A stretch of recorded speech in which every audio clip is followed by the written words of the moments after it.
Baltimora. Do you remember Baltimora? Yes, indeed. Yeah. Nice fella. Oh, yeah. Sad. Sadly, Yes, no sadly longer no with us. longer. Baltimora, he had a hit with that many years ago. A fellow from Derry, Londonderry, who became Italian. That's from an album called Pop And Top. who was your babysitter?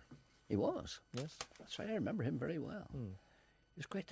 It's a great story. A wonderful story was he was a young lad. He lived down beside me, and he had a hit called Tarzan Boy in the summer of, that would have been kind of 85, 82, Right, 83, 84, 85, somewhere around that. Don't know. What happened was he was a young lad hanging about the streets, nice guy, very nice guy, was a bunch of guys. And then Was he in any bands here? No. He decided to better himself. He got fed up here, and so he went to Italy. And he did a little male modelling because he was different. He had red hair, but he was different looking, and big glasses. Did a bit of male modelling, and then he was interested in music, but he was never a musician. And then he made this record called Tarzan Boy, which became an international hit. It was number one all over Europe. And the funny thing was that he was on Top of the Pops. And, Wasn't number one here?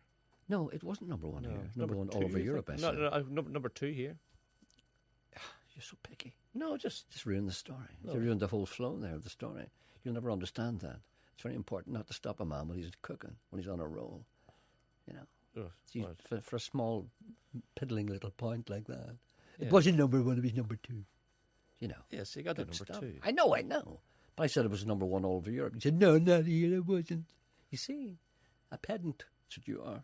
Anyway, he was going to be on Top of the Pops. And then it was a pretty big deal indeed. Those were the times when the charts meant something. If you were number two in the charts, and they were wondering who this Italian heartthrob was. Yes. Because very few Italian people got to the top of the charts. And when he arrived at Heathrow Airport, there was a whole phalanx of reporters and photographers there. And this was during the Troubles, just not long after the hunger strike, that kind of thing, And so Irish people weren't exactly a flavour of the month, you see. So he gets off the plane, everybody's shouting, he's going, what about you, all right? What year was it, Alan? And they went, pardon? 1985. 1985. Emma's Googling him. No. You don't have to Google. 1985. No. That's when the hit was. Because I know. Right. Because I remember being in, where was I? I was in Mallorca or somewhere. And I didn't know who was singing this song. It was one of those, one of those... everywhere, yeah. Everywhere just come out. God, this driving me mad. And I realised it was my babysitter singing it. Great story. I'm full of great stories. Yeah. I wish I had new ones. I'm just saying there's a lack of support coming from you and from that woman there and with you. A friend of mine was upstairs in the cafe today. What do you call the cafe? The kitchen. The kitchen, yes. And you're abusing me verbally. And you were saying... I was questioning you. Laughing at me. I wasn't laughing. I was questioning you. This man was genuinely saying, are you genuinely going to run the marathon? I said, yes. And you were going, ha, ha, ha, ha, ha, ha, ha. A little more support, I think, would be nice. That's all I'm asking for. Well, on that subject, could you take a call on one? Yes, I can. As Barack Obama once so memorably said. Good morning. Hello. Good morning, sir. I hope I'm going to get a little more support from the listeners than I do from the participants. Yes, hello? Yes, Jerry. I'll be one of your listeners. I listen to you every morning, and I love the banter between you and Sean, Well, sometimes it takes a negative tone, which I regret. Mm-hmm. It's only because I have the purest of motives, and sometimes my purity of motives are not matched by the enthusiasm, or should I say the lack of enthusiasm showed by members of staff who do not believe in me as a person. That's what's wrong. Oh, I think they do. And the reason why they don't believe me as a person is because from long experience they've realised that there's no point. Yes, sorry, what can we do for you today? Well, really what I rang you for was I saw you on two different occasions yesterday. I took the horn and waved to you, and Jerry never even acknowledged me that I waved to him or nothing. Well, this is a complaint that I've had from a number of people. Am I driving at this stage? No, you had to see me because you weren't very far away from your own home. You're walking out towards Colmore Dump yesterday. I always walk towards the dump. And your nice your tracksuit bottoms and your top. You did look a little bit warm as if you'd just been running, but you were just crossing the road at that stage. Well, I was running and then walking and then running and then walking. Yeah. That's what do you remember? Probably you don't, but that's a quiet road. But do you remember a truck blowing the horn at you? A red and white truck blowing the horn at you yesterday about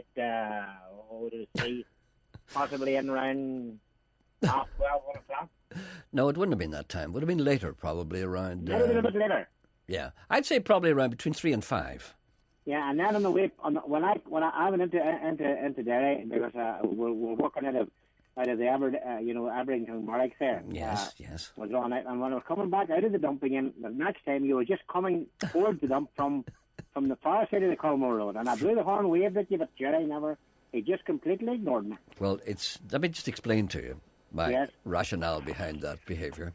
Okay. You see, I have learned a long time ago never ever to acknowledge one of two things. For instance, when you're walking along the street and you hear a shout, "Oi, Anderson!" you never look round. Because no, you wouldn't do that, no. Anyone who will do that is a tube. And anyone who will do that, you don't want to talk to them, right? So you never acknowledge that. Also, you never acknowledge people peeping their horns either. Because you're assuming that they're peeping their horn at you. And it's always, it's never a good idea to assume that they're peeping their horn at me because they might be peeping their horn at somebody else. So whenever I hear a man shouting, "Oi, Anderson!" or just, I never react. And I know it's a cruel thing. When I come out of the dump yesterday, there was nobody else on that road, only you say. No, but you see, there are no exceptions. There are no exceptions to the rule. Even if I am the only man left on the planet and a wee jeep comes up behind belonging to the only other man left and he beeps at me, I will not acknowledge. But I will acknowledge if you stop. If you stop and say, "What about you?" I will chat away all day.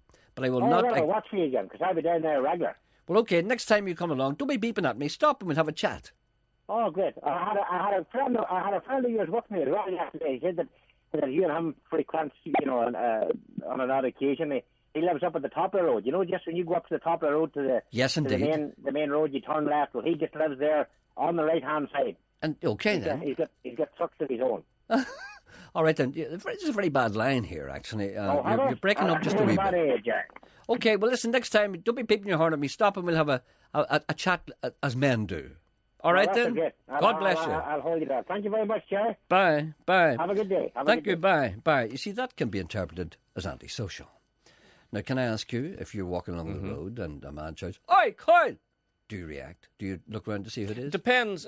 Most times I do. If you recognise the scream? No, it depends. It depends. If you hear somebody saying, "Hey, Kyle!" of course you would turn around. No, you never do. Oh, you do. No, you don't. Because anyone who'll do that. Oh, you don't want to talk to them. That's friendly enough. No, you see, I don't like friends. I don't like friendly behaviour. Yeah, well, I don't like noisy friendly I was walking the other morning down to work and I heard the guy shouting... Don't call this work, Sean. I heard the guy shouting, "Kyle!" See, I would never look around at that. And I thought, was that me? So I ignored the first one. I said, because I wasn't sure if it was me or not. You see, and then, "Hey, Kyle!" And then I stopped and looked around, and I couldn't see him. It was a guy up on a guy doing a bit of building, and he was up the next floor. And Somebody never flashed his bum at you. No, and when our eyes met, he waved to me and gave me the thumbs up, and I waved back to him and walked on. So it was friendly enough, and you had cars going beep. I wouldn't engage. You just lift your hand and wave. No. You can't see in, but you just lift your hand and wave. Never. So what does it cost you? Does it cost anything to wave back at someone? I don't think in terms of money. What am I, some kind of bank manager? But it's a friendly greeting. They're good. No, noisy greetings are not. See, you're like it depends. Okay, right. Okay. Now, if you're lying in bed at night, right? Yes. Let's say people live next door to you, right? People live next door to you, don't they? Okay. But some people don't have anyone living next door to them. See, if people live next door to you and they order a taxi for 4 o'clock in the morning, right? Mm-hmm. You're lying in bed and you hear this. Yeah. How do you feel about that? Taxi drivers who sometimes do that, beep their horn 4 o'clock in the morning to alert the people in the house. I think that sort of system's more or less done away with now. No, it's not. Individual taxi they all have ring. They don't want to get out of their big fat. No, they nearly have ring. Oh, nearly all have ring back. No, that's a habit that's dying out in Derry. Okay, maybe it's not dying out anywhere else. But when that was extant, how did you feel about it? Did it annoy you? Well, it annoys me just as much when I hear people beeping me during the day because it's just as noisy and just as intrusive. No, it's intrusive. That's what it is. To be so big. I'm like the way I am. I'm sensitive. You're just like a big blouse. That's all you are. You're just like a big lump of turf. You're a wee tiny blouse. Don't you call me a wee tiny blouse? That's all you are.